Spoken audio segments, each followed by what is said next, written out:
Liverpool has this anthem, "You'll Never Walk Alone." It's an expression of solidarity. I was involved in the liberation struggle in South Africa. Singing was an absolutely integral part of mobilization in South Africa. We sung our way to freedom.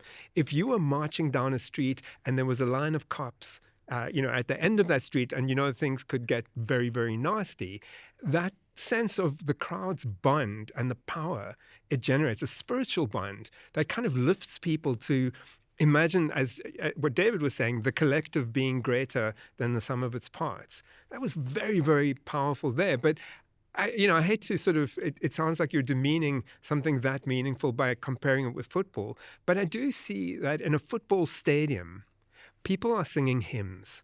People are behaving in a way that people behave in religious ceremonies, at least in the Christian tradition and in the Jewish tradition, actually. I'm not sure, I can't speak for Islam, that communal singing is part of that tradition. But I think it's very, very powerful. The one last thing I want to say about your fears of cross-pollination, I think there's something very beautiful about the way fans recognize one another's integrity as communities of devotion to an idea and to the principle of solidarity. So, I'm thinking back to the time of Hillsborough. So, when 93 Liverpool fans die in a stadium crash in a stadium in Sheffield in an FA Cup semi-final.